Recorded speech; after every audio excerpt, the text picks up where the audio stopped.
ಜೈ ಭೀಮ್.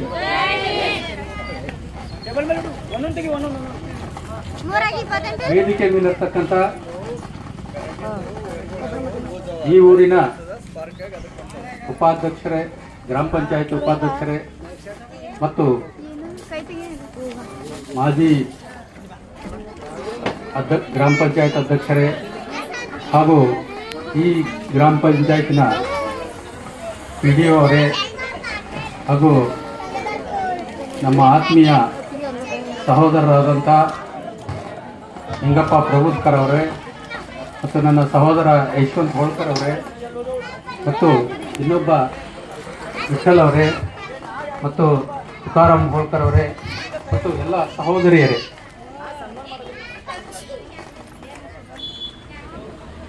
ಇದು ಬಾಬಾ ಸಾಹೇಬ್ ಅಂಬೇಡ್ಕರ್ ಜಯಂತಿ. ಬಾಬಾ ಸಾಹೇಬ್ ಅಂಬೇಡ್ಕರ್ ಅವರು ಎಲ್ಲರ ಅಂಬೇಡ್ಕರ್ ಆಗಬೇಕು.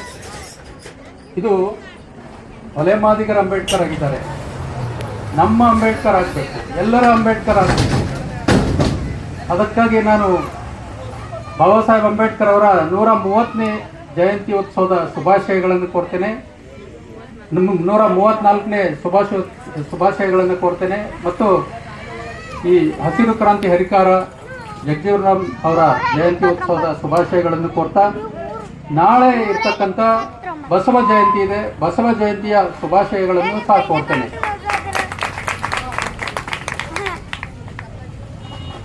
ಈ ನಮಗೆಲ್ಲ ನಿಮಗೆ ಗೊತ್ತಿದ್ದ ಹಾಗೆ ಈ ಜಗತ್ತಿನಲ್ಲಿ ಒಬ್ಬನೇ ಸೂರ್ಯ ಇದ್ದಾನೆ. ಅದು ಮುಂಜಾನೆ ಹುಟ್ಟುತ್ತಾನೆ, ಸಾಯಂಕಾಲ ಮುಳುಗ್ತಾನೆ, ಸೂರ್ಯ ಇದ್ದಾನೆ. ಆದರೆ ನಮಗೆ ಇಬ್ಬರು ಸೂರ್ಯ ಇದ್ದಾರೆ. ಬಾಬಾ ಸಾಹೇಬ್ ಅಂಬೇಡ್ಕರ್ ಅವರು ಈ ಜಗತ್ತು, ಈ ದಲಿತರು, ಈ ಬಡವರು ಇರುವವರೆಗೆ ಆ ಸೂರ್ಯ ಶಾಶ್ವತವಾಗಿರ್ತಾನೆ. ಅದಕ್ಕಾಗಿ ಯಾಕೆ ಈ ಬಾಬಾ ಸಾಹೇಬರನ್ನ ಇಷ್ಟೊಂದು ಪ್ರೀತಿ ಮಾಡ್ತಾರೆ ಅಂತ ವಿಚಾರ ಮಾಡಿದಾಗ, ಬಾಬಾ ಸಾಹೇಬರು ಈ ದೇಶ ಇದು ಒಂದೇ ಜಗತ್ತಿನಲ್ಲಿ ಒಂದೇ ಅತ್ಯಂತ ಕ್ರೂರವಾದ ದೇಶ. ಯಾಕಂದ್ರೆ ಕ್ರೂರ ಅಂತ ಹೇಳೋದಂದ್ರೆ ಮನುಷ್ಯರನ್ನ ಮನುಷ್ಯರಾಗಿ ನೋಡಿದಂಥ ದೇಶ ಇದು. ಈಗ ನೋಡಿ, ನಾವು ಅಂಬೇಡ್ಕರ್ ಜಯಂತಿ ಮಾಡ್ತಾ ಇದೀವಿ. ಇದು ಈ ಬಾಬಾ ಸಾಹೇಬರು ಈ ದೇಶಕ್ಕಾಗಿ, ಜಗತ್ತಿಗಾಗಿ, ಜಗತ್ತಿನಲ್ಲೇ ಸಹ ಎಲ್ಲ ಜನ ಬಾಬಾ ಸಾಹೇಬ್ ಅಂಬೇಡ್ಕರ್ ಜಯಂತಿ ಮಾಡುವಾಗ ಇದು ನೋಡಿ, ನಾವು 2 ಓಣಿಯವರು ಅಥವಾ 3 ಓಣಿಯವರು ಕೂಡ ಜಯಂತಿ ಮಾಡ್ತಾ ಇದ್ದೀವಿ. ಇದು ಎಲ್ಲರೂ, ನಾವು ಅವರನ್ನು ಕರೀಲಿಲ್ಲೋ ಅಥವಾ ಅವರು ಒಳಗೊಳ್ಳಿಲ್ಲೋ ಗೊತ್ತಾಗ್ತಾ ಇಲ್ಲ. ಆದರೆ ಇದು ಎಲ್ಲರ ಅಂಬೇಡ್ಕರ್ ಆಗಬೇಕು, ಈ ಊರಿನ ಅಂಬೇಡ್ಕರ್ ಜಯಂತಿ ಆಗಬೇಕು. ಹಾಗಾಗಿ ನಾನು ಒಂದು ಮಾತನ್ನು ಹೇಳಲಿಕ್ಕೆ ಇಷ್ಟಪಡ್ತಾ ಇದ್ದೀನಿ. ನಾವು ಈ ಜಯಂತಿ ಮಾಡ್ತಾ ಇದೀವಲ್ಲ, ನಮ್ಗೆ ಬಹುಶಃ ಈ ಕಿಣ್ಣಿ ಸಡಕ್ಕಿನವರಿಗೆ ಈ ಜಯಂತಿ ಮಾಡೋ ಹಕ್ಕೇ ಇಲ್ಲ. ಯಾಕೆ ಇಲ್ಲ ಅಂದರೆ, ಈ ಬಾಬಾ ಸಾಹೇಬ್ ಅಂಬೇಡ್ಕರ್ ರಥ ಇದೆಯಲ್ಲ, ಅವ್ರು ಹೇಳ್ತಾರೆ ಬಾಬಾ ಸಾಹೇಬರು, ಒಂದು ವೇಳೆ ನನಗೆ ಈ ರಥ ಅಂದ್ರೆ ಅರ್ಥ ಏನಂದ್ರೆ, ನಾನು ಶ್ರಮವಹಿಸಿ ಈ ಜನಾಂಗವನ್ನ, ಅಂದ್ರೆ ಏನು ಶ್ರಮ ಅಂದ್ರೇನು, ಏನು ಬಾಬಾ ಸಾಹೇಬ್ ಅಂದ್ರೇನು. ಈಗ ಇಂಥ ಬಟ್ಟೆ ಹಾಕೊಂಡಿದ್ದೀನಲ್ಲ, ಈ ಬಟ್ಟೆ ಹಾಕೊಳ್ಳೋದು ಬಿಡಿ, ನಮಗೆ ಈ ಕೇರಳದಲ್ಲಾಗಲಿ ನಡೆದಾಡೋ ಹಕ್ಕೇ ಇರಲಿಲ್ಲ. ಈಗ ಇದು ಒಂದು ಓಣಿ ಅದಂದ್ರೆ, ಈ ಓಣಿಯಾಗ ಈ ದಲಿತ ಜನಾಂಗ ಓಡಾಡುವ ಅವಕಾಶನೇ ಇರಲಿಲ್ಲ. ನಾ ಓಡಾಡಿದ್ರೆ ನಾನು ಹಿಂದೆ ಬಾರಿಗೆ ಕಟ್ಕೋಬೇಕಾಗ್ತದೆ. ಯಾಕೆಂದ್ರೆ ನಾನು ತುಳಿದ ಮಣ್ಣು ಬೇರೆಯವ್ರು ತುಳಿಬಾರದು ಅನ್ನೋದು ಎಂಥ ಕ್ರೂರ ವ್ಯವಸ್ಥೆ ಅದು. ಆ ವ್ಯವಸ್ಥೆಯ ಸಲುವಾಗಿ ಬಾಬಾ ಸಾಹೇಬರು ಹಕ್ಕಲೂ ಇರಲು ಶ್ರಮಪಟ್ಟು ಇಲ್ಲಿಗೆ ತಂದಿದ್ದಾರೆ. ನೀವು ಗೊತ್ತಿರಬೇಕು, ಇದೇ ಜನವರಿ 29, 30 ಯಾಕೆ ಬಾಬಾ ಸಾಹೇಬರು ನೆನೆಯೋಕೆ ಅಥವಾ ಈ ಜಯಂತಿ ಮಾಡಲಿಕ್ಕೆ ನಮಗೆ ಗೊತ್ತಿಲ್ಲ ಅಂತ ಹೇಳ್ತಾ ಇದ್ದೀನಿ ಅಂದ್ರೆ, ಇದೇ 29, 30ಕ್ಕೆ ಬಾಬಾ ಸಾಹೇಬ್ ಹೇಳಿದ್ರಲ್ಲ, ಈ ರಥ ಮುಂದಕ್ಕೆ ಹೋಗಿದೆ ಅಂತ. ನಾವು 100 ವರ್ಷಗಳ ಹಿಂದಕ್ಕೆ ತಗೊಂಡು ಹೋಗಿದ್ದೇವೆ. ನಾವಿಲ್ಲಿ ಪ್ರಾಣಿ ಬಲಿಯನ್ನು ಮಾಡಿದ್ದೀವಿ. ಇದು ಸಿದ್ಧಾರ್ಥ್ ಇಲ್ಲಿ ಪಿಡಿಒಗಳಿದ್ದಾರೆ, ಅಧ್ಯಕ್ಷರಿದ್ದಾರೆ. ಯಾಕೆ ಮಾಡಿದ್ರು ಅಂತ ಗೊತ್ತಿಲ್ಲ.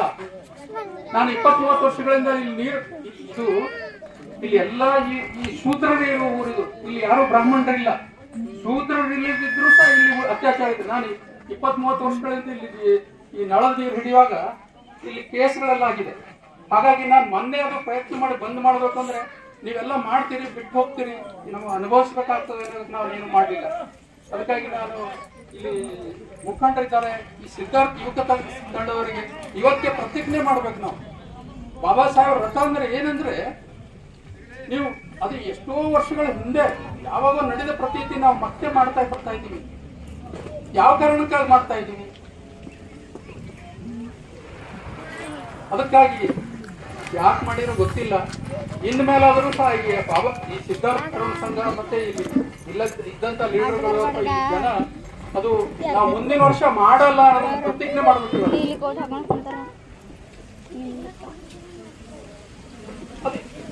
ನಿಮಗೆ ಬಾಬಾ ಸಾಹೇಬರು ಏನ್ ಹೇಳ್ತಾರೆ? ಸತ್ತ ಜನಗಳಿಗೆ ಪ್ರಾಣಿ ಬಲಿ ಕೊಡಬಾರ್ದು. ಈಗ ಬಾಬಾ ಸಾಹೇಬರು 1935ರಲ್ಲಿ ಸಲ ಹೇಳ್ತಾರೆ, ಈ ಹುಟ್ಟು ನನ್ನ ಕೈಯಲ್ಲಿರಲಿಲ್ಲ, ಆದ್ರೆ ನಾನು ಈ ಧರ್ಮದಲ್ಲಿ ನಮ್ಮ ಜನಕ್ಕೆ ಮನುಷ್ಯರಂತೆ ಕಾಣುವ ಧರ್ಮದಲ್ಲಿ ನಾನು ಸಾಯೋದಿಲ್ಲ ಅಂತ ಹೇಳ್ತಾರೆ. ಹಾಗೆ ಬಾಬಾ ಸಾಹೇಬರು ಬುದ್ಧಿಸಂಗೆ ಕನ್ವರ್ಟ್ ಆಗಿ ಅವರು ಮರಣ ಹೊಂದಿದ್ದಾರೆ. ಹಾಗಾಗಿ ಇಂತಹ ಧರ್ಮ ನಮ್ಮನ್ನ ಮನುಷ್ಯರನ್ನೇ ಕಾಣ್ತಾ ಇದ್ದಾಗೂ ಸಹ ನಾವು ಹೇಳಿದಂತ ಕೆಲಸ ಮಾಡ್ತಾ ಇದೀವಿ. ಯಾವ್ದು ಮಾಡಬಾರ್ದಾಗಿತ್ತು ಬಾಬಾ ಸಾಹೇಬರು ಅಂತ ಕೆಲಸಗಳನ್ನು ಮಾಡ್ತಾ ಇದ್ದೀವಿ. ಅದು ನಾವು ಬಹುಶಃ ಇವತ್ತು ಎಲ್ಲರೂ ಪ್ರತಿಜ್ಞೆ ಮಾಡ್ತೀವಿ, ನಾವು ಇನ್ಮೇಲೆ ಮಾಡೋದಿಲ್ಲ ಅಂತ ಪ್ರತಿಜ್ಞೆ ಮಾಡ್ತೀವಿ. ನಾವು ಮುಂದಿನ ವರ್ಷ ಕಾರ್ಯ ಮಾಡೋಣ, ಮಾಡ್ಬೇಕನ್ಸ್ತದೆ ಎಲ್ಲರಿಗೂ ಹೇಳ್ಬೇಕು, ಮಾಡಬೇಕಾ ಇಲ್ಲ. ನೀವು ಯಾರು ಮಾಡಲಿಲ್ಲ, ನಾವು ಮುಂದಿನ ವರ್ಷ ಪೊಲೀಸರು ಯಾರು ಮಾಡ್ತಾರೋ ಅವ್ರಿಗೆ ಎಲ್ಲರಿಗೂ ಹಿಡಿದು ಕೊಡ್ತೀವಿ. ಈಗ PDO ಅವ್ರ ಎದುರೇ ಹೇಳ್ತಾ ಇದ್ದೀವಿ. ಹೌದು ಸರ್, ನೀವು ಪ್ರಾಣಿ ಬಲೆ ಮಾಡಿದಿರಿ, ಯಾಕೆ ಮಾಡಿದಿರಿ ಗೊತ್ತಿಲ್ಲ, ಕಂಪ್ಲೇಂಟ್ ನಿಮ್ಮ ಮೇಲೂ ಆಗ್ತದೆ, ಅಧ್ಯಕ್ಷ ಮೇಲೂ ಆಗ್ತದೆ. ಆಗಬಾರ್ದು. ಈ ಕಾಂಗ್ರೆಸ್ ಇವರೆಲ್ಲ ಲೀಡರ್ ಅಂತ ಹೇಳ್ಕೊತ ಹೋಗ್ತಾರೆ. ಯಾಕೆ ಮಾಡಿದ್ದಾರೆ ಸರ್? ಹಳೆ ಪದ್ಧತಿ ಜೈಲಿಗೆ ಹಾಕೋದು ಐತಿ, ಹೊಸ ಪದ್ಧತಿ ಹೊಸ ಕಾನೂನಲ್ಲಿ ಅದು ಇದೆ ಸರ್. ಮಧ್ಯರಾತ್ರಿ ಮಾಡಿದ್ರೆ ಮಧ್ಯರಾತ್ರಿ ಎಲ್ಲ ಪೊಲೀಸರು ಎತ್ತಿದ್ದಾರೆ. ನಾವೇನೋ ಮಾಡಬಾರ್ದು, ಮಾಡೋದಿಲ್ಲ, ಯಾರು ಹೇಳ್ತಾ ಇಲ್ಲ. ಮಾಡ್ತೀರಾ ಹೇಳ್ರಲ್ಲ, ಯಾರು ಹೇಳ್ತಾ ಇಲ್ಲ.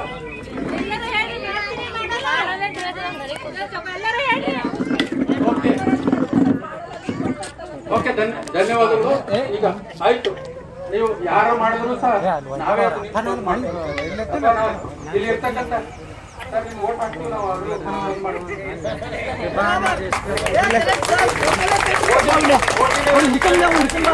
ಯಾರು ಮಾಡೋದು ಒಂದ್ 2 ನಿಮಿಷ ಮಾತಾಡಿ ನಾನು ಮಾತು ಮುಗಿಸ್ತೇನೆ.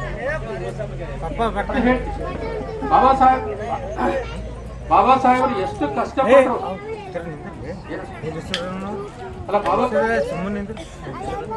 ಅಲ್ಲ, ಬಾಬಾ ಸಾಹೇಬರು ಎಷ್ಟು ಕಷ್ಟಪಟ್ಟರು, ಏನಾಯ್ತು, ಯಾಕೆ ಹೀಗೆ ಆಗ್ತಾ ಇದೆ ಅನ್ನೋದನ್ನ 2 ಮಾತುಗಳನ್ನು ಹೇಳ್ತಾ ಇದ್ದೀನಿ. ಬಾಬಾ ಸಾಹೇಬರು ಓದುವಾಗ ಅವರಿಗೆ 3 ಗುರುಗಳಿದ್ರು. ಮಹಾತ್ಮ ಜ್ಯೋತಿಬಾ ಫುಲೆ, ಕಬೀರ ಮತ್ತು ಗೌತಮ್ ಬುದ್ಧರು. ಮಹಾತ್ಮ ಜ್ಯೋತಿಬಾ ಫುಲೆ ಅಂದ್ರೆ ಯಾವ ಸಮಾಜದವರು ಅಂದ್ರೆ ಅವ್ರು ಮಾಳಿ ಸಮಾಜ, ಹೂ ಕಟ್ತಾರಲ್ಲ ಆ ಸಮಾಜ. ಒಂದ್ ವೇಳೆ ಮಹಾತ್ಮ ಜ್ಯೋತಿಬಾ ಫುಲೆ ಹುಟ್ಟದೇ ಇದ್ರೆ ಬಾಬಾ ಸಾಹೇಬ್ ಆಗ್ಲಿಕ್ಕೆ ಸಾಧ್ಯ ಆಗ್ತಿರ್ಲಿಲ್ಲ. ಅಂತ ಒಂದು ವ್ಯವಸ್ಥೆಯಲ್ಲಿ ಬಾಬಾ ಸಾಹೇಬರು ಬಂದು, ಈಗ ನೀವು ಮಕ್ಕಳಿಗೆ ಓದಿಸ್ಬೇಕು ಅಂತ ಹೇಳಿದಾಗ ಇಲ್ಲ, ಈಗ ನೌಕರಿಗಳೇ ಇಲ್ಲ, ಈಗ ರಿಸರ್ವೇಶನ್ ಇಲ್ಲ, ನೌಕರಿಗಳಿಲ್ಲ, ಯಾಕೆ ಓದಿಸ್ಬೇಕು ಅಂತ ಹೇಳ್ತಾರೆ. ಆದ್ರೆ ಬಾಬಾ ಸಾಹೇಬರು ಓದಿ ನೌಕರಿ ಮಾಡಿದ್ರ? ಬಾಬಾ ಸಾಹೇಬರು ಎಷ್ಟು ಓದುತ್ತಿದ್ರು ಅನ್ನೋದಕ್ಕೊಂದು ಮಾತನ್ನು ಹೇಳ್ತೀನಿ.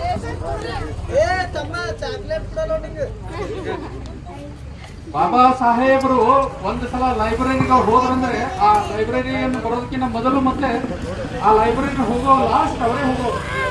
ಅಂದ್ರೆ ಒಂದು ಸಲ ಮರತ್ತವ್ರ ಒಳಗೆ ಕೀಲಿ ಹಾಕಿ ಹೋಗೋ ಪ್ರಸಂಗಗಳಿಗೆ ಅಷ್ಟು ಓದ್ತಾ ಇದ್ರು. ಯಾಕೆ ಓದ್ತಾ ಇದ್ರು ಅಂದ್ರೆ ಅವ್ರಿಗೆ ಎಷ್ಟೋ, ಈಗ ಅವರಿಗೆ ಜಡ್ಜ್ ಆಗ್ಲಿಕ್ಕೆ, ಲೆಕ್ಚರರ್ ಆಗ್ಲಿಕ್ಕೆ ಎಲ್ಲ ಒಂದು ಅವಕಾಶಗಳಿತ್ತು. ಅಂತ ಅವಕಾಶಗಳಿದ್ದಾಗೂ ಸಹ ಅವರು ತನ್ನ ಮನೆಯ ಸಂಭಾಳಿಸ್ಲಿಕ್ಕೆ, ಈಗ ನಾನು ನೌಕರಿ ಮಾಡಿ ನನ್ನ ಮನೆ, ನನ್ನ ಹೆಂಡರು, ನನ್ನ ಮಕ್ಕಳನ್ನು ನೋಡಿದೆ. ಬಟ್ ಬಾಬಾ ಸಾಹೇಬ್ ಹಂಗೆ ಮಾಡಲಿಲ್ಲ. ಅವರು ಒಂದ್ ವೇಳೆ ಮರೆತ ಕ್ಷಣದಲ್ಲಿ ಸಹ ಅವರು ಒಂದು ಮೈ ಮರ್ತಿದ್ರೆ ನಾವು ಈ ಪೊಸಿಷನ್ ಅಲ್ಲಿ ಇರ್ಲಿಕ್ಕೆ ಸಾಧ್ಯ ಇರ್ತಿರ್ಲಿಲ್ಲ. ಅವರು ರಾತ್ರಿ ಹಗಲು ಈ ದೇಶ, ಈ ಜನ, ಅವರು ಎಷ್ಟೋ ಸಲ ಅವರು ರಮಾಬಾಯಿ ಕೇಳ್ತಾರೆ, ರಮಾಬಾಯಿ ಎಷ್ಟು ಕಷ್ಟಪಟ್ಟರೆ ಇದಾರೆ ಅಂದ್ರೆ, ಈಗ ನೀವೆಲ್ಲ ಇಷ್ಟೆಲ್ಲ ಚಂದನ್ ಸೀರೆ ಉಟ್ಕೊಂಡು ಇಷ್ಟೆಲ್ಲ ಜನ ಇಷ್ಟೆಲ್ಲ ವ್ಯವಸ್ಥೆ ಬಂದಿದ್ದೀರಿ, ನಾನು ಓದಿದ್ದೀನಲ್ಲ, ಅವ್ರಿಗೆ ಲಿಟರಲಿ ಅಂದ್ರೆ ಅವ್ರಿಗೆ ಸೀರೆಗಳಿರ್ಲಿಲ್ಲ. ಬಾಬಾ ಸಾಹೇಬ್ ಮನಸ್ಸು ಮಾಡಿದ್ರೆ 10 ಪೀಳಿಗೆ ಅಲ್ಲ 500-600 ಪೀಳಿಗೆಗಳು ಆಗುವ ಮನೆಗೆ ಆಗುವಷ್ಟು ಹಣ ಗಳಿಸಬಹುದಾಗಿಲ್ಲ. ಅವರು ಇರ್ಲಿಕ್ಕೆ ಮನೆ ಕಟ್ಟಲಿಲ್ಲ, ಅವರು ತನ್ನ ಪುಸ್ತಕಗಳಿಗೆ ಇಡಲಕ್ಕಾಗಿ ಮನೆ ಕಟ್ಟಿದ್ದಾರೆ. ಅದಕ್ಕಾಗಿ ಇಷ್ಟೆಲ್ಲ ಯಾಕೆ ಹೇಳ್ತಾ ಇದ್ದೀನಿ ಅಂದ್ರೆ, ನಿಮ್ಮ ಮಕ್ಕಳನ್ನ ಓದಿಸ್ಬೇಕು. ಕಷ್ಟಪಟ್ಟು ಈಗ ನೌಕರಿಗಳು ಸಿಗದೇ ಇಲ್ಲ ಅಂದ್ರೆ ಬಾಬಾ ಸಾಹೇಬ್ ಈ ದೇಶಕ್ಕಾಗಿ ಏನೇನ್ ಮಾಡಿದಾರೆ ಅಂದ್ರೆ, ಈ ದೇಶಕ್ಕೆ ನೀವ್ ಏನೇ ತಗೊಳ್ರಿ, ಈ ಕರೆಂಟ್ಸ್ ತಗೊಳ್ರಿ, ನೀರಾವರಿ, ಏನೇನು ತಗೊಳ್ರಿ, ಎಲ್ಲ ಬಾಬಾ ಸಾಹೇಬ್ ವಿಚಾರಗಳು. ಗ್ರಿಡ್, ಈ ಕರೆಂಟ್ ಗ್ರಿಡ್, ಮತ್ತೆ ಈ ನೌಕರಿ ಮಾಡ್ತಕ್ಕಂಥ ಲೀವ್ ಕೊಡ್ತಾರಲ್ಲ, ನಿಮಗೆ ಪೆನ್ಷನ್ ಲೀವ್ ಎಲ್ಲನೂ ಬಾಬಾ ಸಾಹೇಬ್ ಕೊಟ್ಟಂತ. ಆದರೆ ಈ ಜಾತಿಯ ಕಾರಣಕ್ಕಾಗಿ ಬಾಬಾ ಸಾಹೇಬರನ್ನ ಈ ಜನ ಒಪ್ಕೊಳ್ಳಕ್ ತಯಾರಿಲ್ಲ. ಈಗ ನೋಡಿ ನಾ ಹೇಳ್ತಾ ಇದ್ದೀನಲ್ಲ, ನಾವೇ ಬಾಬಾ ಸಾಹೇಬ್ ಜಯಂತಿ ಮಾಡ್ತೀವಿ, ಇದಕ್ಕೆಲ್ಲರೂ ಬಾಬಾ ಸಾಹೇಬ್ ಆಗ್ಲಿಕ್ಕೆ ಆಗ್ತಾ ಇಲ್ಲ. ಇಷ್ಟೆಲ್ಲ ಕಷ್ಟಪಟ್ಟು ಬಾಬಾ ಸಾಹೇಬ್ ಒಂದು ಲೆವೆಲ್ ಇಟ್ಟಂದ್ರಲ್ಲ ಲೆವನ್ನ, ಈ ಸಂವಿಧಾನ ಪೂನಾ ಪ್ಯಾಕ್ಟ್ ಒಂದ್ ವೇಳೆ ಆಗಿದ್ರೆ ಈಗೇನ ಪಾಲಿಟಿಷಿಯನ್ಸ್ ಅವರೆಲ್ಲ ನಮ್ಮ ಮನೆ ಕಾಯ್ತಾ ಇದ್ರು. ನಮ್ಮ ಪಾಲಿಟಿಷಿಯನ್ಸ್ ಅವ್ರು ನಮ್ಮ ಲೀಡರ್ಗಳಾಗಿಲ್ಲ, ಅವರು ಪ್ರತಿನಿಧಿಗಳಾಗಿದ್ದಾರೆ. ಅವರು ನಮ್ಮ ಲೀಡರ್ಗಳಾಗಬೇಕು, ಆಗ್ತಾ ಇಲ್ಲ. ಯಾಕೆಂದ್ರೆ ಅವರಿಗೆ ಆ ಪಕ್ಷಗಳಲ್ಲಿ ಆ ಪಕ್ಷದ ಅವರು ಟಿಕೆಟ್ ಕೊಡಲಿಲ್ಲ. ಒಂದು ವೇಳೆ ಪೂನಾ ಪ್ಯಾಕ್ಟ್ ಆಗಿದ್ರೆ ನನ್ನ ಜನರು ಓಟ್ ಹಾಕ್ಬೇಕಾಗತ್ತೆ ಅಂತ ಮತ್ತೆ ಬರ್ತಾ ಇದ್ರು. ಇದೇ ಅದು. ಹಾಗಾಗಿ ಬಾಬಾ ಸಾಹೇಬ್ ಕಷ್ಟಪಟ್ಟು ಓದಿದ ಮೇಲೆ ಎಷ್ಟೋ ಸಲ ಅವ್ರ ಮನೆಯವರು ಈ ಸಣ್ಣ ಸಣ್ಣ ಕೆಲಸಗಳನ್ನು ಮಾಡಿದಂತಿದ್ದಾರೆ. ಮತ್ತೆ ನಮಗಾಗಿ ಕೆಲಸ ಮಾಡುವಾಗ ಅವ್ರ ಮಕ್ಕಳೆಲ್ಲ ಅನ್ನ ಇಲ್ಲದೆ ಸತ್ತಿದ್ದಾರೆ. ಅಂತ ಕಷ್ಟ ತೆಗೆದುಕೊಂಡು ನಾವು ಮಕ್ಕಳನ್ನ ಎಲ್ಲ ವ್ಯವಸ್ಥೆ ಇದ್ರು ಓದಿಸ್ತಾ ಇಲ್ಲ, ಗುಟ್ಕಾ ತಿಂತಾರೆ, ಕುಡಿದು ಓಡಾಡ್ತಾ ಇದ್ದಾರೆ. ಇದೆಲ್ಲ ಅಂದ್ರೆ ಸ್ವಲ್ಪ ನಮ್ಮ ಜನ ಇನ್ನೊಂದು ಸ್ವಲ್ಪ ಎಜುಕೇಶನ್, ನೀವು ಒಂದು 5-6 ವರ್ಷಗಳಿಂದ ಈ ದೇಶದಲ್ಲಿ ಎಜುಕೇಶನ್ ಸಿಸ್ಟಮ್ ಹೆಂಗಿತ್ತು ಅಂದ್ರೆ, ಬ್ರಾಹ್ಮಣರ ನಂತರ SC/ST ಹೈಯೆಸ್ಟ್ ಎಜುಕೇಟೆಡ್ ಆಗಿದ್ರು. ಈಗ ಇಲ್ಲ, ಅದು ಕಡಿಮೆ ಆಗ್ತಾ ಇದೆ. ಅದಕ್ಕೆ ಮತ್ತೆ ನಾವು ಬಾಬಾ ಸಾಹೇಬ್ ವಿಚಾರಗಳನ್ನ ನಾವು ಮುಂದುವರ್ಸ್ಕೊಂಡು ಹೋಗ್ಬೇಕು. ಹಾಗೆ ಬಾಬಾ ಸಾಹೇಬರು ಅದೆಲ್ಲ ಮಾಡಿದ್ಮೇಲೆ ಒಂದು ಹೋರಾಟ ಮಾಡಿ ಒಂದು ಲೆವೆಲಿಗೆ ನಮ್ಮನ್ನ ಒಂದು ಕಾನ್ಸ್ಟಿಟ್ಯೂಷನ್, ಒಂದು reservation, political reservation, job reservation ಎಲ್ಲ ಕೊಟ್ಟ ಮೇಲೆ ಅದು ಆದ ನಂತರ ಮುಂದೆ ಏನಾಯ್ತು, ನಾನಂದ್ರೆ ನೌಕರಿ ಮಾಡ್ತಕ್ಕಂಥವ್ರು ಮತ್ತೆ ಪಾಲಿಟಿಷಿಯನ್ಸ್ ಅವರೆಲ್ಲ ಪಾರ್ಟಿಗಳಾಗಿ ಸಮಾಜವನ್ನು ನೋಡದೆ ಹೋದ್ರು. ಸಮಾಜ ತಿರುಗಿ ನೋಡ್ಲಿಕ್ಕೆ ಹೋಗ್ಲಿಲ್ಲ. ಅವ್ರು ಜೀವಂತ ಇದ್ದಾಗ ಒಂದ್ಸಲ ಹೇಳ್ತಾರೆ, ಎಷ್ಟೋ ಜನ ನನ್ನ ನಂತರ ನನ್ನನ್ನು ಪ್ರತಿನಿಧಿಸುವ ಒಬ್ಬನೂ ಸಹ ನನಗೆ ಕಾಣಲಿಲ್ಲ ಅಂತ. ಅಧಿಕಾರಿಗಳು ಹೋದರೆ ನನಗೆ ಒಂದು ಒಳ್ಳೆ ಆಯಕಟ್ಟಿನಲ್ಲಿ ಪ್ರದೇಶ ಅಥವಾ ನನಗೆ ಪ್ರಮೋಷನ್ಸ್ ಆಗುವಂತ ಪ್ರದೇಶಗಳನ್ನು ಕೊಡಿ, ಪಾಲಿಟಿಷಿಯನ್ಸ್ ಅನ್ನು ನನಗೆ ಏನೋ ಒಂದು ರಾಜ್ಯಸಭಾ ಮೆಂಬರ್ ಮಾಡಿ ಅಂತ ಹೇಳಿ ಕೇಳೋರು ಇದ್ದಾರೆ. ಆದರೆ ಸಮಾಜದ ಒಂದು ವಿಚಾರಗಳನ್ನು ಇಟ್ಕೊಂಡು ಯಾರೋ ಅವ್ರ ಹತ್ರ ಹೋಗ್ಲಿಲ್ಲ. ಹಾಗಾಗಿ ಬಾಬಾ ಸಾಹೇಬರು ಈಗ ಅವ್ರ ಕೊನೆಯ ಹೋರಾಟ ಕೊನೆಗೆ ಹೇಳ್ತಾರೆ, ಕೊನೆಯ ಗಳಿಗೆಯಲ್ಲಿ ಈ ನನ್ನ ರಥ ಹೇಳಿದ್ನಲ್ಲ, ನಾವು ರಥ ಹಿಂದಕ್ಕೆ ಒಯ್ದೀವಿ ಅಂತ. ನಾನು ರಥ ಇಲ್ಲಿವರೆಗೆ ತಂದಿದ್ದೀನಿ ಅಂದ್ರೆ ಎಷ್ಟು ಶ್ರಮ ವಹಿಸಿದ್ದಾರೆ ಅಂದ್ರೆ ಅದಕ್ಕೆ ಲೆಕ್ಕ ಇಲ್ಲ. ಮತ್ತೆ ಓದು ಅಂದ್ರೆ ಬಾಬಾ ಸಾಹೇಬರು ಓದ್ ಹೆಂಗಿತ್ತು ಅಂದ್ರೆ ಕಂಟಿನ್ಯೂಸ್ 24 hours ಓದ್ತಾ ಇದ್ರು.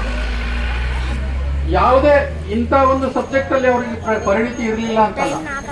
ಹಾಗಾಗಿ ಅದು ಆದ್ಮೇಲೆ ಬಾಬಾ ಸಾಹೇಬರು ಅವ್ರು 2-3 ಹೋರಾಟಗಳು, ಒಂದು ದಲಿತರನ್ನ ಮನುಷ್ಯರನ್ನಾಗಿ ಕಾಣುವಂತೆ ಮಾಡೋದು, ಅಲ್ಲಿಂದ ತಾವು ಸ್ವಂತನೇ ಅವರೇ ಒಂದು ತಮಗೆ ಬೇಕಾದಂತ ಜ್ಞಾನವನ್ನ ಅವ್ರು ಹೆಂಗ್ ಹೇಳ್ತಾರೆ ಒಂದ್ಸಲ, ಇದು ಹಂಗ್ ಓದ್ಬೇಕು ಅಂದ್ರೆ, ಎಷ್ಟು ಓದ್ಬೇಕು ಅಂದ್ರೆ ಎದುರು ಏನು ಬರ್ತಾನಲ್ಲ ಮನುಷ್ಯ ನಿಂತವ, ನಮ್ಮನ್ನು ನೋಡಿ ಗಾಬರಿ ಆಗ್ಬೇಕು. ಬರೀ ನೋಡಿನೇ ಆ ಜ್ಞಾನ ಅಲ್ಲ. ಬಾಬಾ ಸಾಹೇಬ್ರಲ್ಲಿ ಎಷ್ಟು ಪಾಂಡಿತ್ಯ ಇತ್ತಂದ್ರೆ ಹೆಂಗ್ ಹೇಳ್ಬೇಕು ಗೊತ್ತಿಲ್ಲ. ಈ ಇಂಗ್ಲೆಂಡ್ ಬ್ರಿಟಿಷರ್ ಇದಾರಲ್ಲ, ಅವ್ರು ಬ್ರಿಟಿಷ್ ಅಂದ್ರೆ ಅವ್ರ ಇಂಗ್ಲಿಷ್ ಅವ್ರ ಭಾಷೆ. ಬಾಬಾ ಸಾಹೇಬ್ ಎದ್ದು ನಿಂತು ಮಾತಾಡ್ಲತ್ತಂದ್ರೆ ಡಿಕ್ಷನರಿ ತೆಗೆದು ನೋಡ್ಬೇಕು, ಆ ಬ್ರಿಟಿಷರೇ ಅಂತ ವಿದ್ವತ್ತು. ಹಾಗಾಗಿ ಮತ್ತೆ ಈಗ ಬಾಬಾ ಸಾಹೇಬ್ರದ್ದು ಅವ್ರು ಕಷ್ಟಪಟ್ಟು ಹೋರಾಟ ಮಾಡಿ ಇಲ್ಲಿಗೆ ತಂದ್ರು. ಈಗೇನದ ಅಂತ 1-2 ನಿಮಿಷ ಹೇಳ್ತೀನಿ. ಈಗ ಸ್ಥಿತಿ ಏನಿದೆ ನಮ್ದು, ಈಗೆಲ್ಲ ಹೋರಾಟ ಮಾಡಿ ಮನುಷ್ಯರಂತೆ ನಮ್ಮನ್ನು ಕಾಣ್ರಿ ಅಂತ ಹೇಳಿದ್ರು. ಆದ್ರೂ ಅಸ್ಪೃಶ್ಯತೆ ಹೋಗಿದೆಯಾ? ಇಲ್ಲ. ಇಲ್ಲಿ ಎಕ್ಸಾಂಪಲ್, ಇದು ಊರಿಂದ ಎಕ್ಸಾಂಪಲ್, ಈ ಊರದ ಎಕ್ಸಾಂಪಲ್ ಅದ. ಅಲ್ಲಿ ಒಂದು ಗುಡಿ ಕಟ್ಟಿರಲ್ಲ, ಆ ಗುಡಿ ಕಟ್ಲಕ್ ನಿಮ್ಮಿಂದ ಯಾರಾದ್ರೂ ಪಟ್ಟಿ ತಗೊಂಡ್ರ? ಯಾಕೆ ತಗೊಲಿಲ್ಲ? ಈ ದೇಶದಲ್ಲಿ ದೇವರುಗಳೇ ಹಾಕಿದಾವ, ದೇವರ ಅವರಂತೆ ಕರೆಕ್ಟ್ ಆಗಿಬಿಟ್ಟಾವೆಲ್ಲ. ನೋಡ್ರಿ, ಈಗ ದೇವರ ಬುದ್ಧಿ ಹೇಳ್ಬೇಕಿಲ್ಲ ಜನರಿಗೆ. ಅಂದ್ರೆ ಇಲ್ಲಿ ಇರೋರು ಎಲ್ಲರೂ ಶೂದ್ರರನ್ನ ಗೊತ್ತಿಲ್ಲ. ಇಲ್ಲಿ ಇದ್ದವ್ರಿಗೆ ಆ ಅಸ್ಪೃಶ್ಯ ಬ್ರಾಹ್ಮಣ, ಕ್ಷತ್ರಿಯ, ವೈಶ್ಯ, ಶೂದ್ರ ಅವರು ಸಹ ನಮ್ಮಂಗೆ ಇದ್ರು, ಅವ್ರಿಗೆ ಒಳಗೆ ಬಿಡಲ್ಲ ಇಲ್ಲಿ. ಆದ್ರೂ ಸಹ ಅದು ಜಾತಿ ವ್ಯವಸ್ಥೆಯಲ್ಲಿ ನಮ್ಮನ್ನು ನಾವು ಅಸ್ಪೃಶ್ಯ ಕೆಳಗೆ ಒಂದು ಭಾವನೆ ಮಾಡ್ತಾರೆ. ಹಾಗಾಗಿ ಈಗಿನ ವ್ಯವಸ್ಥೆಯಲ್ಲಿ ಈಗ ಎಟ್ ಪ್ರೆಸೆಂಟ್ ಬಾಬಾ ಸಾಹೇಬ್ ಅವರು ಹೋದ್ಮೇಲೆ ನಮ್ಮ ಸ್ಥಿತಿ ಏನಾಗಿದೆ ಅಂತ, ಸ್ಥಿತಿವಂತರಾಗಿದ್ದೇವ? ಆಗಿದ್ದೀವಿ ಕೆಲವರು ಮಾತ್ರ. ಇನ್ನೂ ಬಡತನ ಇದೆ, ಅಸ್ಪೃಶ್ಯತೆ ಎಲ್ಲಾ ಹಳ್ಳಿಗಳಲ್ಲಿದೆ. ಅದನ್ನ ಹೋಗಲಾಡಿಸೋರು ಯಾರು? ಈಗ ಇನ್ನೂ ಕೆಲವು ಜನರಿಗೆ ಈಗ ಏನಾಗಿದೆ ಅಂದ್ರೆ, ನಾವೇನ್ ಪೊಲಿಟಿಕಲ್ ರಿಸರ್ವೇಶನ್, ಜಾಬ್ ರಿಸರ್ವೇಶನ್ ತಗೊಂಡ್ರೆ ನಾವು ಒಂದು ಸ್ವಲ್ಪ ಮೇಲೆ ಬಂದ್ಮೇಲೆ ಬಾಬಾ ಸಾಹೇಬರು ಬಂದ ಕೂಡಲೇ ಅವರು ಮತ್ತೊಂದು ಅಸ್ತ್ರ ಹಿಡಿದ್ರು. ಏನು ಅಂದ್ರೆ, ಇವರು ನನ್ನ ಜೊತೆ ಕೂಡ್ತಾರಲ್ಲ, ಇದನ್ನ ಹೆಂಗೆ ತಡಿಬೇಕು ಅಂತ. ಈಗ ಸಾರ್ವಜನಿಕ ಸಂಸ್ಥೆಗಳೇ ಮಾರಾಟ ಮಾಡಿಬಿಟ್ರೆ ನೌಕರಿಯಲ್ಲಿ ಮಾಡ್ತಾರೆ ಇವರು ಅಂತ. ಈಗ ಎಲ್ಲಾ ಸಂಸ್ಥೆಗಳು ಮಾರಿದ್ಮೇಲೆ ಎಲ್ಲ ಅಲ್ಲಿ ಪ್ರೈವೇಟ್ ಅಲ್ಲಿ ಇಲ್ಲಿ ರಿಸರ್ವೇಶನ್ ಇಲ್ಲ. ಅದಕ್ಕೆ ನಾವೆಲ್ಲ ಏನ್ ತಿಳ್ಕೊಂಡಿದ್ವಿ, ಅಲ್ಲಿ ನೌಕರಿನೇ ಇಲ್ಲ, ಯಾಕೆ ಓದ್ಬೇಕು ಅಂತ. ಓದ್ಬೇಕು. ಹಾಗಾಗಿ ಸಣ್ಣ ಬಿಸ್ನೆಸ್ಗಳು ಮಾಡ್ಬೇಕು. ಓದಿದ ನಂತರ ನೌಕರಿ ಸಿಗಲಿಲ್ಲ ಅಂದ್ರೆ ಏನೋ ಒಂದು ವ್ಯವಹಾರಗಳನ್ನು ಮಾಡಿ ಬದುಕಬೇಕು. ಬಾಬಾ ಸಾಹೇಬರು ಈ ದೇಶಕ್ಕೆ ಎಕಾನಮಿಕ್ಸ್ ಅಂದ್ರೆ ಆರ್ಥಿಕತೆಯಲ್ಲಿ, ಈಗ ಬಿಸ್ನೆಸ್ ಅಂತ ಇಂಡಸ್ಟ್ರಿ ಬಿಸ್ನೆಸ್ ಅವಲ್ಲ, ಜಗತ್ತಿನಲ್ಲೇ 2 PhD ಮಾಡಿದ್ದಾರೆ ಎಕಾನಮಿಕ್ಸ್ ಅಲ್ಲಿ.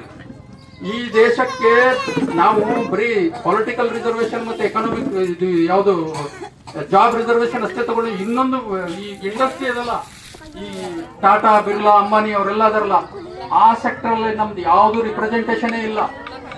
ಸಣ್ಣ ಉದ್ಯೋಗಗಳು ಇಲ್ಲ ನಮಗೆ. ಏನು ಮುಂದೆ? ಹಾಗಾಗಿ ನಾವು ಅದರಲ್ಲಿ ಎಂಟರ್ ಆಗ್ಬೇಕಂದ್ರೆ, ಈಗ ಒಬ್ಬ ಹುಡುಗಗೆ ಒಂದು ಬಿಸ್ನೆಸ್ ಮಾಡೋ ಅಂದ್ರೆ ರೊಕ್ಕ ಕೊಡ್ತೇನೆ ಅಂತ ಕೇಳ್ತಾನೆ, ಬಂಡವಾಳ ಬೇಕು ಅಂತಾನೆ. ಅವ ಬಿಸ್ನೆಸ್ ಅಂದ್ರೆ ಏನ್ ತಿಳ್ಕೊಂಡಂದ್ರೆ, ಈಗ ಹೋಟೆಲ್ ಮಾಡ್ಕೊಡೋದ್ರೆ ಹೋಟೆಲ್ ನಾವು ಅಲ್ಲಿ ಆ ಗಲ್ಲದ ಮೇಲೆ ಕೂತ್ ರೊಕ್ಕ ತಗೋಬೇಕನ್ನೋ ತಿಳ್ಕೊಂಡಾನ. ನಾವೇ ತಯಾರು ಮಾಡ್ಬೇಕು ಬಿಸ್ನೆಸ್, ಒಂದು ಸಣ್ಣ ಉದ್ಯೋಗಗಳು ಮಾಡ್ಬೇಕು. ಅದಕ್ಕಾಗಿ ಈ ದೇಶದಲ್ಲಿ ಇರ್ತಕ್ಕಂಥ ವ್ಯವಸ್ಥೆಯನ್ನ ಬದಲಾವಣೆ ಆಗ್ಬೇಕಾದ್ರೆ ನಾವೆಲ್ಲರೂ ಮತ್ತೆ ಬಾಬಾ ಸಾಹೇಬ್ರ ಹಾದಿ ಹಿಡಿದು ಓದ್ಬೇಕಾಗತ್ತೆ. ಹಾಗಾಗಿ ಇನ್ನು ಅದಕ್ಕಾಗಿ ಬಾಬಾ ಸಾಹೇಬ್ರ ವಿಚಾರಗಳನ್ನ ಹೆಚ್ಚೆಚ್ಚು ತಿಳ್ಕೊಂಡು ನಾವು ಇನ್ನೂ ಹೆಚ್ಚಿನ ರೀತಿಯಲ್ಲಿ ಒಂದು ಮುನ್ನುಗ್ಗಬೇಕು. ಮತ್ತೆ ಎಲ್ಲ ಈ ಬರೀ ಮೊಬೈಲ್ ಬಂದಿದೆ, ಮೊಬೈಲ್ ಅಲ್ಲಿ ನೀವು ಅದನ್ನು ಯುಟಿಲೈಸ್ ಮಾಡಿದ್ರೆ ಲೈಬ್ರರಿ ಅದು ಬಹಳ ದೊಡ್ಡ ಇನ್ಫಾರ್ಮೇಶನ್ ಕೊಡ್ತದೆ. ನೀವು ಒಂದು 100 ಪುಸ್ತಕಗಳು ನೋಡ್ಕೊಂಡು ಹೋಗೋದು ಆ ಮೊಬೈಲ್ನಲ್ಲೇ ಇರ್ತದೆ. ಅದನ್ನ ಆ ರೀತಿ ಉಪಯೋಗ ಮಾಡಿದ್ರೆ ನಾವು ಬೇಕಾದನ್ನು ಮಾಡ್ಬೋದು. ಅದಕ್ಕಾಗಿ ಬಾಬಾ ಸಾಹೇಬರು ಈ ದೇಶ ಅಲ್ಲ, ಬಡವರು ಈ ದೇಶದಲ್ಲಿ ಇರುವವರೆಗೂ ಈ ಬಾಬಾ ಸಾಹೇಬರು ಇರ್ತಾರೆ. ಜಗತ್ತಿನಲ್ಲಿ ಈಗ ನೋಡ್ರಿ, ಈಗ ನಮ್ಮೂರಂದ್ರೆ ಎಕ್ಸಾಂಪಲ್ ತಗೋತಾ ಇದ್ದೀನಿ. ನಮ್ಮೂರಾಗ ಬಾಬಾ ಸಾಹೇಬ್ ನೆನೆಯೋದಿಲ್ಲ, ಆದ್ರೆ ಜಗತ್ತೇ ನೆನೀತಾ ಇದೆ. ಯಾಕೆ ಹೀಗಾಯ್ತು? ಒಮ್ಮೆದೊಮ್ಮೆ ಬಾಬಾ ಸಾಹೇಬ್ ಹೊರಗೆ ಹೆಂಗ್ ಬಂದ್ರೆ, ಈ ನಿಮ್ಮ ಮೊಬೈಲ್ ಅದಲ್ಲ, ಲಿಬರಲೈಸೇಷನ್ ಇತ್ತು, ನೆಟ್ ಬಂತು. ಹೀಗಾಗಿ ಬಾಬಾ ಸಾಹೇಬ್ ಗೊತ್ತಾ, ಈ ದೇಶದಾಗ ಅಸ್ಪೃಶ್ಯತೆಯಿಂದ ಎಲ್ಲ ಹಿಡಿದಿಟ್ಟಿದ್ರು. ಪುಸ್ತಕಗಳಲ್ಲಿ ಪ್ರಿಂಟ್ ಮಾಡ್ತಾ ಇರಲಿಲ್ಲ. ಈಗೂ ಸಹ ಕೆಲವರು RSS, BJP ಅಂತ ಕೆಲವರು ಆ ಬಾಬಾ ಸಾಹೇಬ್ರು ಬೆಳಕುವಂತ, ಆ ಬಾಬಾ ಸಾಹೇಬ್ರು ಇಷ್ಟು ದಿವಸ ಬಾಬಾ ಸಾಹೇಬ್ರನ್ನ ನೆನೆಯದವರು, ಬಾಬಾ ಸಾಹೇಬ್ರು ನೋಡದವರು, ಅವ್ರಿಗೆ ಬಾಬಾ ಸಾಹೇಬ್ರು ಬೆಳಕು ಅಂತ ಪ್ರೋಗ್ರಾಮ್ಗಳು ಮಾಡ್ತಾ ಇದ್ದಾರೆ. ತಪ್ಪಾಗಿ ಅರ್ಥ ಮಾಡ್ತಾ ಇದ್ದಾರೆ. ಬಾಬಾ ಸಾಹೇಬ್ ಯಾರು ಬಾಬಾ ಸಾಹೇಬರು ಈ ಮನುಸ್ಮೃತಿ, ಈ ಹೆಣ್ಮಕ್ಳು ಏನ್ ಕೂತಾರಲ್ಲ ಸಹೋದರಿಯರು, ಇವರಿಗೆ ಮನೆ ಬಿಟ್ಟು ಹೊರಗೆ ಬರೋದಲ್ಲ, ಮನೆ ಅಲ್ಲೇ ಸೀಮಿತವಾಗಿತ್ತು. ಬಾಬಾ ಸಾಹೇಬರು ಈ ಬಾಬಾ ಸಾಹೇಬರು ಬರೇ ನಮ್ಮ ಹೆಣ್ಮಕ್ಳಲ್ಲ, ಈ ದೇಶದ ಹೆಣ್ಮಕ್ಳು ಬಾಬಾ ಸಾಹೇಬರು ಮುಂಜಾನೆ ಎದ್ದುಕೊಂಡು ದೇವರಿಗೆ ಹೆಂಗಿದಲ್ಲ, ದೇವರಿಗೆ ಒಂದು ಊದಿನ ಕಡ್ಡಿ ಒಂದು ಹಾರ ಹಾಕ್ತಾರಲ್ಲ, ಹಾರ ಹಾಕಿ ಬದುಕಬೇಕು ಈ ದೇಶದ ಹೆಣ್ಮಕ್ಳು. ಅಷ್ಟು ಉಪಕಾರ ಮಾಡಿದ್ದಾರೆ ಬಾಬಾ ಸಾಹೇಬರು. ಆದರೆ ಉಳಿದ ಜಾತಿ ಹೆಣ್ಮಕ್ಳು ನಮ್ಮ ಬಾಬಾ ಸಾಹೇಬ್ರು ಏನು ಅನ್ನೋದೇ ಅರ್ಥ ಇಲ್ಲ.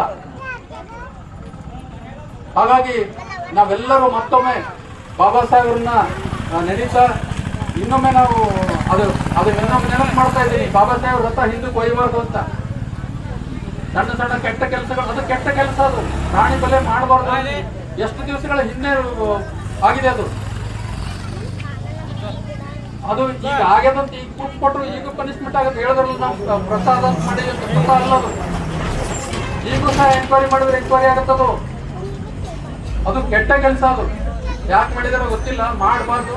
ಅದಕ್ಕೆ ನಾವೆಲ್ಲ ಇನ್ನೊಂದ್ಸಲ ಪ್ರತಿಜ್ಞೆ ಮಾಡಿ ಆಗಾಗ ಮಾತನಾಡುವ, ಆಗಾಗ ಮಕ್ಕಳನ್ನ ಓದಿಸಿ ಮತ್ತೊಮ್ಮೆ ನನಗೆ ಈ ಊರಲ್ಲಿ ಒಂದು ಬಾಬಾ ಸಾಹೇಬರ ಜಯಂತಿ ಮತ್ತೆ ಧಮ್ಮಚಕ್ರ ಪರಿವರ್ತನೆ ಎಲ್ಲಾ ಕಾರ್ಯಕ್ರಮಗಳನ್ನು ಸಿದ್ಧಾರ್ಥ ಯುವಕ ಮಂಡಳಿ ಮಾಡ್ತಾ ಇದೆ. ಎಲ್ಲ ನನ್ನ ಸಹೋದರ ಸಹೋದರಿಯರಿಗೆ, ನನ್ನ ಎಲ್ಲ ಬಂಧು ಬಳಗಕ್ಕೆ, ಅಥವಾ ಮತ್ತೆ ಈ ಊರಿನ ನಾಗರಿಕರು ಇದು ಅಂಬೇಡ್ಕರ್ ಜಯಂತಿ ಯಾರು ಬಂದಿಲ್ಲ ಅವರಿಗೂ ಸಹ ನಾವು ಅಭಿನಂದನೆಗಳನ್ನು ಸಲ್ಲಿಸ್ತೀನಿ. ಈ ಜಾತೀಯತೆ ಮಾಡೋದನ್ನ ನಾವು ಬಿಟ್ಟಿದ್ದೀವಿ, ಅವರು ಬಿಡಬೇಕು ಬಹುಶಃ ಹಿಂಗೆ. ಹಾಗಾಗಿ ಈ ಎಲ್ಲ ಈ ಊರಿನ ಎಲ್ಲ ನಾಗರಿಕರಿಗೂ ಮತ್ತೊಮ್ಮೆ ಅಭಿನಂದನೆ ಸಲ್ಲಿಸ್ತಾ ನನಗೆ ಮಾತನಾಡಲಿಕ್ಕೆ ಅವಕಾಶ ಕೊಟ್ಟು ನನಗೆ ಒಂದು ಈ ಸನ್ಮಾನ ಮಾಡಿದ್ದಕ್ಕಾಗಿ ಮತ್ತೊಮ್ಮೆ ಮಗದೊಮ್ಮೆ ಎಲ್ಲರಿಗೂ ಧನ್ಯವಾದ. ಜೈ ಭೀಮ್, ವಂದನೆಗಳು.